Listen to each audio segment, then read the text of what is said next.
जय हिंद साथियों, मैं अम्बुज मिश्रा स्वागत करता हूं आप सभी का अपने YouTube channel study with Ambuj Mishra पर। और दोस्तों, आज 26 जनवरी 2021 यानी कि भारत का गणतंत्र दिवस है। और 72वें गणतंत्र दिवस के इस पावन पर्व पर, इस पावन अवसर पर आप सभी को बहुत बहुत शुभकामनाएं। तो पूरा देश आज जो है पूरे हर्षोल्लास के साथ गणतंत्र दिवस मना रहा है। आप सभी भी इस चीज़ को जानते हैं, देखते हैं, सुनते हैं। तो चलिएगा, आज इस वीडियो में मैं आपसे गणतंत्र दिवस से जुड़ी हुई कुछ खास जानकारियों के बारे में बात करूंगा, आपसे उन जानकारियों को साझा करूंगा। और वीडियो अगर आपको अच्छा लगता है तो आप लाइक ज़रूर करिएगा और चैनल को सब्सक्राइब भी करें और हमें सपोर्ट करिएगा चैनल को सब्सक्राइब करके, वीडियो को लाइक करके। तो चलिएगा, स्टार्ट करेंगे आज अपना वीडियो जो है, जिसमें क्या है कि हम गणतंत्र दिवस से जुड़ी हुई कुछ जानकारियों के विषय पर चर्चा करेंगे। तो दोस्तों, आज वही दिन है 26 जनवरी, जिस दिन भारत को अपना स्वयं का संविधान मिला था, जिसकी नींव जो है 1946 में रख दी गई थी। ठीक है, तो भारत का जो संविधान है उसकी नींव 1946 में रख दी गई थी। आप सभी जानते होंगे कि संविधान सभा का गठन वगैरह हुआ और उन्होंने भारत के संविधान का निर्माण किया। और 26 जनवरी 1950 को संविधान जाके हमारा लागू हुआ और उसी को हम गणतंत्र दिवस के रूप में मनाते हैं। तो चलिए देखते हैं इससे जुड़ी हुई कुछ खास जानकारियाँ। तो सबसे पहले दोस्तों, गणतंत्र दिवस 2021, ठीक है, इसमें हम लोग पॉइंट टू पॉइंट चीज़ों को देखेंगे। जो गणतंत्र दिवस 2021 है, इस बार कौन से नंबर का है ये आपको जानना जरूरी होता है। तो 72वां गणतंत्र दिवस इस बार मनाया जा रहा है। 1950 से लेके 2021 तक आज 72वां गणतंत्र दिवस आज मनाया जा रहा है देश में। ठीक है दोस्तों, और यहाँ पर जैसे आप देखेंगे कि जैसा कि आप सभी जानते हैं कि 15 अगस्त 1947 को भारत आज़ाद हुआ और 26 जनवरी 1950 को जाके भारत का संविधान लागू हुआ। और भारत इस दिन एक लोकतांत्रिक, ठीक है, भारत इस दिन जो है एक आपका लोकतांत्रिक, गणतंत्रात्मक और संपूर्ण प्रभुत्व संपन्न देश घोषित हुआ आज ही के दिन। अगर आप देखें तो लोकतांत्रिक यानी कि आप जानते हैं डेमोक्रेसी, लोगों का शासन, ठीक है। और गणतंत्रात्मक व्यवस्था एक ऐसी व्यवस्था, क्योंकि दोस्तों आपको मालूम होगा कि लोकतांत्रिक देश, ठीक है, कोई भी लोकतांत्रिक देश गणतंत्रात्मक व्यवस्था के साथ हो ये जरूरी नहीं है। ठीक है, कोई भी लोकतांत्रिक देश गणतंत्रात्मक व्यवस्था के साथ हो ऐसा जरूरी नहीं है। ठीक है, जैसे कि आप देखते हैं कि आपका जो अपना देश ब्रिटेन है, तो ब्रिटेन जो है ये लोकतांत्रिक तो है, लेकिन ब्रिटेन गणतंत्रात्मक व्यवस्था वाला देश नहीं है। तो अगर हम इस चीज़ को समझें, ये गणतंत्रात्मक व्यवस्था क्या होती है, अगर इस चीज़ को हम समझें तो गणतंत्रात्मक व्यवस्था दोस्तों वो होती है जहाँ पर जिस देश का जो राष्ट्राध्यक्ष होता है, जो हेड ऑफ नेशन होता है, वो जब लोगों के द्वारा वो इलेक्टेड हो, लोगों के द्वारा वह निर्वाचित किया गया हो, तो वह देश गणतंत्रात्मक व्यवस्था वाला देश कहलाता है। जैसे कि भारत में जो राष्ट्राध्यक्ष है वो राष्ट्रपति है और राष्ट्रपति भारत में जनता के द्वारा अप्रत्यक्ष रूप से निर्वाचित होता है। तो भारत कैसा एक गणतंत्रात्मक व्यवस्था वाला देश है। और संपूर्ण प्रभुत्व संपन्न कंट्री भी भारत है, इसका भी मतलब आप जानते हैं। संपूर्ण प्रभुत्व संपन्न यानी कि भारत अपनी पूर्ण प्रभुसत्ता के साथ एक गणतंत्रात्मक व्यवस्था वाला देश है। संपूर्ण प्रभुत्व संपन्न का मतलब यह है कि भारत अपनी आंतरिक या फिर बाह्य, इंटरनल हो या फिर एक्सटर्नल हो, किसी भी प्रकार की पॉलिसी के लिए किसी देश या किसी शक्ति या किसी संगठन पर आश्रित नहीं है, वह किसी पर निर्भर नहीं है। वह अपने निर्णय लेने, अपने देश के विषय में निर्णय लेने, ठीक है, और किसी भी तरह का कोई भी पॉलिसी स्टार्ट करने के लिए वह स्वतंत्र है। ठीक है, इसी को प्रभुत्व संपन्न नहीं कि किसी का जोर दबाव ना होना। ठीक है, ये चीज़ क्या है, संपूर्ण प्रभुत्व संपन्न वाला देश है भारत। तो चलिए दोस्तों, देखते हैं इस गणतंत्र दिवस से जुड़ी हुई कुछ खास बातें क्या क्या हो सकती हैं। ठीक है, तो उनको स्टार्ट करते हैं, देखते हैं। जो पहली चीज़ है कि गणतंत्र दिवस जो है ये आपका 26 जनवरी को ही क्यों मनाते हैं। ठीक है, गणतंत्र दिवस 26 जनवरी को ही क्यों मनाया गया था, यानी कि संविधान जो है तो 26 जनवरी क्यों मनाते हैं? क्योंकि उस दिन संविधान लागू हुआ था। एक प्रश्न होता है कि संविधान 26 जनवरी को ही क्यों लागू किया गया, ठीक है। और जबकि जैसा कि आप जानते हैं कि जो हमारा संविधान है वो 26 नवंबर 1949 को संविधान द्वारा अपनाया गया था, बनकर वो तैयार हो गया था, लेकिन उसे लागू किया गया था जाके 26 जनवरी 1950 को। इसके पीछे एक छोटा सा कारण है, छोटा सा कारण क्या, महत्वपूर्ण कारण है, इसको आप समझ सकते हैं। यानी कि दिसंबर 1929 में घोषित, अगर ये चीज़ आप देखिएगा, ठीक है, इस चीज़ को अगर आप समझिएगा, लिखा हुआ है यहाँ पर, दिसंबर 1929 में घोषित स्वाधीनता दिवस पहली बार 26 जनवरी 1930 को मनाया गया था, ठीक है। यानी कि भारत में जो पहला स्वाधीनता दिवस है वो 26 जनवरी 1930 को मनाया गया था, जिसकी घोषणा दिसंबर 1929 में कांग्रेस के अधिवेशन में की गई थी। उसमें बोला गया था कि यदि अंग्रेज 26 जनवरी 1930 तक भारत को आज़ाद नहीं करते हैं तो भारत अपना स्वाधीनता दिवस मनाएगा और वो खुद को अपना यानी कि वो एक स्वतंत्र देश, एक आज़ाद देश खुद को घोषित कर देगा, ऐसा बोला गया था। और उसी के चलते हुए 26 जनवरी 1930 को भारत ने पहला स्वाधीनता दिवस मनाया। तो यह जो 26 जनवरी की तारीख है, इस तारीख को ही जो है इतिहास में लिखने के लिए, संविधान में जगह देने के लिए, इसको और महत्वपूर्ण बनाने के लिए, यादगार बनाने के लिए ऐसा किया गया। 26 नवंबर 1949 को संविधान बनकर तैयार था, संविधान सभा ने अपना लिया, लेकिन उसको लागू किया था गया था जाके आगे 26 जनवरी 1950 को, ठीक है दोस्तों। और इसी के साथ आप जानते हैं कि जो भारत का संविधान है, ठीक है, भारत का जो संविधान है वो दुनिया का सबसे विस्तृत संविधान है, सबसे बड़ा लिखित संविधान है, ठीक है। और इसकी यही एक बात अपने आप में इसको महत्वपूर्ण बनाती है, बाकी के देशों के संविधान से उसको अलग बनाता है, ठीक है। क्योंकि ये क्या है कि दुनिया का सबसे बड़ा लिखित संविधान है, जो लगभग 3 वर्षों में बनकर तैयार हुआ था। आप सभी जानते हैं लगभग 3 वर्षों में, यानी कि एक इसको आप पढ़ते हैं कि 2 वर्ष, ठीक है, 2 वर्ष 11 माह 18 दिन, लगभग 3 साल में ये बनकर तैयार हुआ था संविधान सभा के द्वारा, जिसमें संविधान सभा के अध्यक्ष श्री यानी जो डॉक्टर राजेंद्र प्रसाद, जो देश के बाद में पहले राष्ट्रपति भी बनते हैं, 26 जनवरी 1950 के दिन ही वो शपथ ग्रहण करते हैं, ठीक है। तो ये सारी चीज़ें हैं। तो संविधान सभा के अध्यक्ष डॉक्टर राजेंद्र प्रसाद थे, बाकी भी लोगों का योगदान था, ठीक है, चाहे वो BN राव हों, भीमराव अम्बेडकर साहब हों, बहुत सारे विशेषज्ञों के द्वारा ये संविधान बनकर तैयार हुआ। तो ये दुनिया का सबसे खूबसूरत संविधान कह सकते हैं, सबसे बड़ा लिखित संविधान कह सकते हैं, यही इसकी सबसे बड़ी विशेषता है, ठीक है। एक चीज़ और इम्पॉर्टेंट चीज़ ये है, या यहाँ पर आप ध्यान रख सकते हैं, जो आपने शायद ना पढ़ी हो, कहीं ना सुनी हो, कि 26 जनवरी 1950 को संविधान जो है वो सुबह 10:18 पर लागू हुआ था, ठीक है। ये एक अपने आप में एक इम्पॉर्टेंट चीज़ है, इसको आप ध्यान रख सकते हो कि 26 जनवरी 1950 को जो संविधान है वह सुबह 10:18 पर लागू हुआ था, ठीक है। तो ये हमने यहाँ पर ये बात करी कि गणतंत्र दिवस जो है वो क्यों मनाते हैं, ठीक है, क्या है इसका महत्व, क्या है, और 26 जनवरी 1950 को ही संविधान क्यों लागू हुआ था, ठीक है, संविधान की, भारतीय संविधान की विशेषता क्या है, और बाकी भारतीय संविधान के बारे में हम लोग आगे चलकर इन चीज़ों को डिस्कस करेंगे। अभी इस वीडियो में हम यहाँ पर कल गणतंत्र दिवस से जुड़ी हुई कुछ खास बातों का यहाँ पर चर्चा करते हैं। तो चलिए चलते हैं अगले टॉपिक, अगले यानी स्लाइड पर। और यहाँ पर आप देखते हैं कि गणतंत्र दिवस का जो आयोजन होता है उस पर कुछ खास मुख्य बातें होती हैं, ठीक है। उन्हीं मुख्य बातों को हम लोग यहाँ पर डिस्कस करेंगे, आप समझेंगे। बहुत सारे लोग आप में से इन चीज़ों को जानते होंगे, और जो लोग नहीं जानते हैं वो चीज़ यहाँ पर पढ़ सकते हैं। गणतंत्र दिवस का जो आयोजन है वो कहाँ पर किया जाता है, जैसा आप देख रहे हैं यहाँ पर लिखा हुआ है कि गणतंत्र दिवस का जो आयोजन है वो राजपथ पर किया जाता है।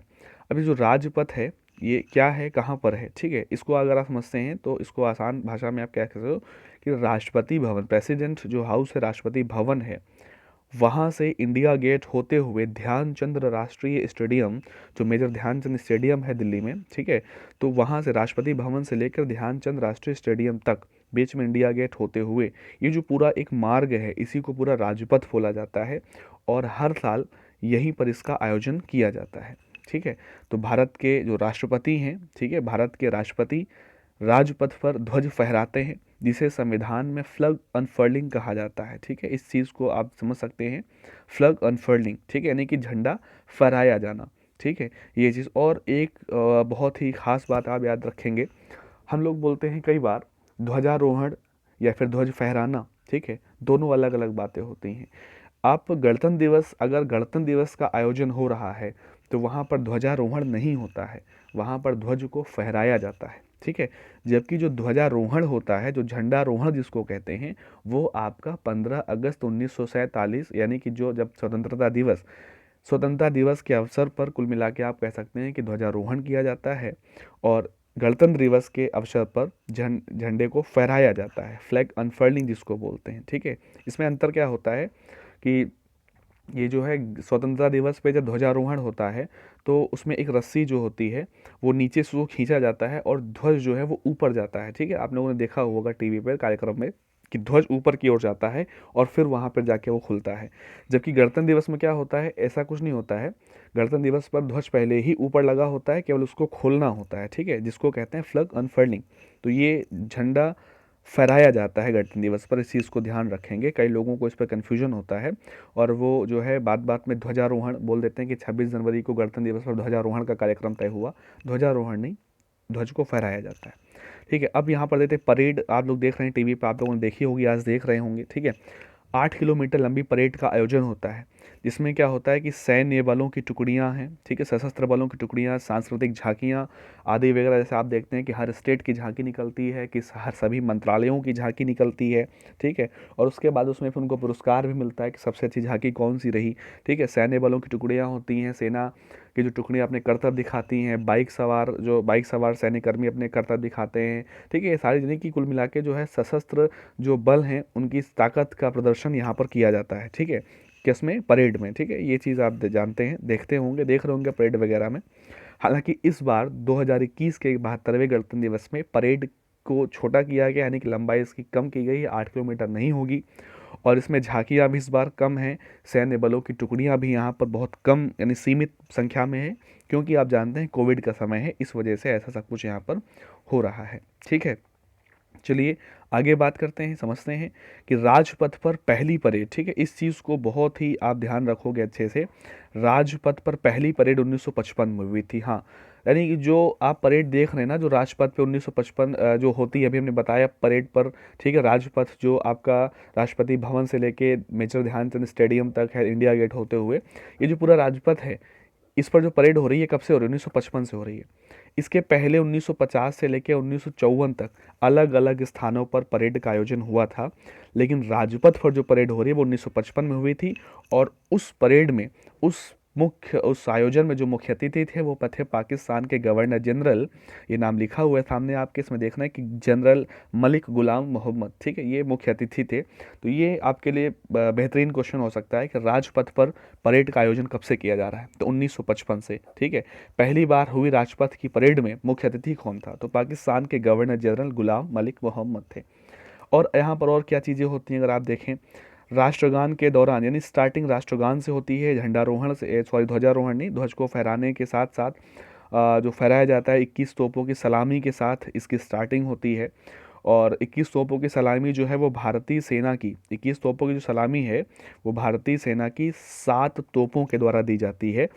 उन 7 तोपों को जो नाम दिया जाता है वो नाम दिया जाता है पॉन्डर्स। ठीक है, जिन्हें क्या कहा जाता है, पॉन्डर्स कहा जाता है। और ये जो 7 तोपें हैं ये 1941 में बनी थी। इन्हीं से हर तोप से 3 राउंड फायरिंग होती है, यानी कि 7 है ना, तो 7 त्रिक 21, हर तोप से 3 राउंड फायरिंग के साथ ये सलामी यहाँ पर दी जाती है। ठीक है। पहले गणतंत्र दिवस की जो परेड है वो मेजर ध्यानचंद स्टेडियम में हुई थी, जैसा भी मैंने आपको बताया 1950 में जो पहला गणतंत्र दिवस 1950 में मनाया गया, उसकी जो परेड है वो कहाँ पर हुई थी, तो वो दोस्तों हुई थी आपकी मेजर ध्यानचंद स्टेडियम में। और 55 से कहाँ, राजपथ में हो रही है। ठीक है।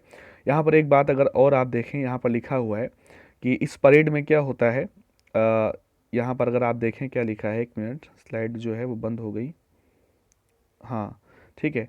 इस पहले गणतंत्र दिवस में जो है एक ईसाई गीत भी गाया जाता है। कौन सा ईसाई गीत गाया जाता है, अबाइड विद मी। ठीक है, एक क्रिश्चियन सॉन्ग है जो गाया जाता है। कहते हैं, ऐसा मानते हैं कि ये गांधी जी का प्रिय सॉन्ग था, गीत था, इसी को गाया जाता है। इसी मौके पर परमवीर चक्र, अशोक चक्र, कीर्ति चक्र जैसे वीरता पुरस्कार भी दिए जाते हैं। ठीक है, इस चीज़ को भी आप जानते हैं, तो ध्यान देते हैं। और सबसे ख़ास बात यहाँ पर एक जो हम देखते हैं, 2021 में मुख्य अतिथि। ठीक है, पहली चीज़ तो क्या होता है, आप मुख्य अतिथि क्या होता है समझ लेते हैं कि 1950 से लेकर 2020 तक का समय है। ठीक है, 1950 से लेकर 2020 तक का समय है कि यहाँ पर कोई ना कोई विदेशी मुख्य अतिथि परेड में यानी कि गणतंत्र दिवस में शामिल होता है। और ध्यान रखेंगे मुख्य अतिथि गणतंत्र दिवस में ही आता है, ना कि स्वतंत्रता दिवस के अवसर पर, ठीक है। गणतंत्र दिवस पर ही किसी न किसी मुख्य अतिथि को यहाँ पर निमंत्रित किया जाता है, उसको इन्वाइट करते हैं। लेकिन 2021 में कोई भी मुख्य अतिथि नहीं, ये आपने न्यूज़ में देखा होगा, पढ़ा होगा, ठीक है। तो 5 दशकों में यानी 50 सालों में पहली बार ऐसा हो रहा है कि कोई मुख्य अतिथि नहीं है इस गणतंत्र दिवस में। रीज़न क्या है उसका? रीज़न ये है कि कोविड 19 के कारण आप जानते हैं कि अभी यूके के जो यानी कि ब्रिटिश पीएम जो हैं बोरिस जॉनसन, उनको निमंत्रण दिया गया था आने का, उन्होंने एक्सेप्ट भी किया था। लेकिन अभी उनके प्रधानमंत्री कार्यालय ने, बोरिस जॉनसन के कार्यालय ने पिछले वीक यानी कुछ दिन पहले अभी इन्होंने इस चीज़ को यानी मना किया कि कोविड 19 के कारण प्रधानमंत्री जी वहाँ नहीं आ सकते हैं, ठीक है। तो उसमें कोई दिक्कत नहीं इस बार। तो ये क्या है कि 50 सालों में पहली बार ऐसा है, कोई मुख्य अतिथि नहीं है यहाँ पर। इससे पहले 1952, 1953 और 1966 में भी कोई अतिथि नहीं था गणतंत्र दिवस में, ठीक है। तो ध्यान रखेंगे कि यह चौथी बार है, 1950 के बाद से यह चौथी बार है कि गणतंत्र दिवस में कोई मुख्य अतिथि नहीं आया है। तो ये कुछ भी क्वेश्चन आपके पास रहेगा, इसको ध्यान रख सकते हैं कि चौथी बार है, ठीक है। 3 बार इससे पहले पहले कौन से गणतंत्र दिवस थे जहाँ पर मुख्य अतिथि नहीं आया? तो 1952 है, 1953 है और 1966 है, ठीक है। इस चीज़ को ध्यान रखेंगे। और आगे देखते हैं, एक क्वेश्चन और आपके लिए अच्छा सा बनता है, इंपॉर्टेंट क्वेश्चन ये बनता है आपके लिए कि जो पहला गणतंत्र दिवस हुआ था 1950 में, उसमें मुख्य अतिथि कौन था, ठीक है। उसमें मुख्य अतिथि कौन था? तो दोस्तों आप स्क्रीन पर नाम देख रहे हैं कि सुकर्णो, ठीक है, इंडोनेशिया, यहाँ पर इंडोनेशिया लिख गया है, आप इंडोनेशिया इसको समझिएगा। इंडोनेशिया के प्रेसिडेंट थे सुकर्णो, और वो 1950 में गणतंत्र दिवस में मुख्य अतिथि थे, ठीक है। पहले गणतंत्र दिवस के मुख्य अतिथि थे सुकर्णो, ठीक है। और अभी 2021 में कोई भी मुख्य अतिथि यहाँ पर नहीं आया है, इस चीज़ को आप ध्यान देंगे। तो यहाँ पर ये बहुत सारी इंपॉर्टेंट चीज़ें आपने यहाँ पर देखी हैं जो आपके लिए जो क्वेश्चन आपसे पूछे जाएं कभी भी जनरल नॉलेज के बेस पर, तो आप बता सकते हैं, ठीक है। कई सारी बातें यहाँ पर आपने देखी हैं और उम्मीद करते हैं ये चीज़ें आपको अच्छी लग रही होंगी और आप इनको नोट भी किए होंगे, ठीक है। चलिए इसी के साथ कुछ 2 बातें और यहाँ पर देख लेते हैं कि इस साल जो है भारत और बांग्लादेश के 50 वर्षों के राजनयिक संबंध भी पूरे हो रहे हैं, ठीक है। भारत और बांग्लादेश, यानी कि आप जानते हो कि बांग्लादेश का जो मुक्ति युद्ध है उसके इस साल 50 साल पूरे हो रहे हैं, यानी कि 1971 में जो बांग्लादेश का मुक्ति युद्ध हुआ जिसमें बांग्लादेश आज़ाद हुआ, ठीक है। तो उसके इस साल 50 वर्ष पूरे हो रहे हैं। तो भारत और बांग्लादेश का जो राजनयिक संबंध है उसके 50 साल पूरे हो रहे हैं, तो उसके जश्न मनाने के लिए, उसको सम्मान देने के लिए बांग्लादेश की सशस्त्र बलों के एक दल को भी आमंत्रित किया गया है, ठीक है। तो इस बार अगर आपसे पूछा जाए कि गणतंत्र दिवस 2021 में किस देश के सशस्त्र बलों के दलों को आमंत्रित किया गया था, तो वह है बांग्लादेश। रीज़न क्या है कि उसके 50 साल पूरे हो रहे हैं मुक्ति युद्ध के और हमारे राजनयिक संबंधों के, जो हमारे डिप्लोमेटिक रिलेशंस हैं उसके 50 साल पूरे हो रहे हैं, ठीक है। गणतंत्र दिवस का जो समापन है, ये इंपॉर्टेंट चीज़ है। गणतंत्र दिवस का जो समापन है दोस्तों, वो कब होता है? 29 जनवरी को जाके होता है, ठीक है। और किस व्यवस्था के तहत क्या कार्यक्रम होता है, तो उसको क्या बोलते हैं? बीटरिंग रिट्रीट सेरेमनी, ठीक है। बीटरिंग रिट्रीट सेरेमनी से 29 जनवरी को गणतंत्र दिवस का समापन होता है। यह एक समारोह होता है जो कि आपका शाम के समय, 29 जनवरी को शाम को सूर्योदय के समय पर इसका आयोजन राष्ट्रपति भवन के सामने किया जाता है। राष्ट्रपति भवन को बहुत अच्छी तरीके से सजाया जाता है, ठीक है। वहाँ पर तीनों सशस्त्र बलों की सेनाएं जो हैं वो राष्ट्रपति को सलामी देती हैं, ठीक है। कह सकते हैं कि इसका समापन इसको इस तरह से करते हैं, इसको लोग देखने आते हैं, सजावट, ठीक है। उसमें स्कूली बच्चों की यहाँ पर वो उसमें एक होता है, स्कूली बच्चे हैं या फिर सेना है, ऐसे यानी लोग जो हैं वहाँ पर भव्य तरीके से इसका सब कार्यक्रम करते हैं, ठीक है। 21 तोपों की सलामी फिर यहाँ दी जाती है, ऊँटों का दस्ता होता है यहाँ पर, ठीक है, घोड़ों का दस्ता। राष्ट्रपति यहाँ पर एक जो है एक प्रकार की राजशाही बग्घी टाइप की होती है, बग्घी टाइप की, उसमें बैठ के आते हैं वो, ठीक है। राष्ट्रपति यहाँ पर कार से नहीं, इस दिन यहाँ पर राष्ट्रपति बग्घी से बैठकर सामने आते हैं और उनको सलामी वगैरह दी जाती है, क्योंकि राष्ट्रपति क्या है कि देश के संवैधानिक प्रमुख हैं और तीनों सेनाओं के वो सुप्रीम कमांडर भी हैं, ठीक है। सर्वोच्च कमांडर, सुप्रीम कमांडर भी राष्ट्रपति हैं तीनों सेनाओं के। तो ये सारे रीज़न हैं यहाँ पर। तो गणतंत्र दिवस का समापन 29 जनवरी को बीटरिंग रिट्रीट सेरेमनी से होता है। इसको आप लोग देखिएगा, ठीक है। जब अभी ये 29 जनवरी को इसका कार्यक्रम लाइव प्रसारण वगैरह होता है, इसको आप देख सकते हैं यहाँ पर। तो दोस्तों यहाँ पर हमने ये कई सारी चीज़ें यहाँ पर देखी हैं, ठीक है।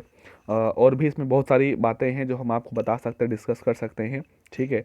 तो यानी कि आज गणतंत्र दिवस के बारे में कुछ 2-4 बातों के बारे में हमने चर्चा करी है, और उम्मीद करते हैं कि सारी बातें ये आपको अच्छी लगी होंगी, समझ में आई होंगी। और इसी तरीके से हम आगे किसी न किसी भी मुद्दे पर, किसी भी घटना पर हम लोग बात करते रहेंगे, ठीक है।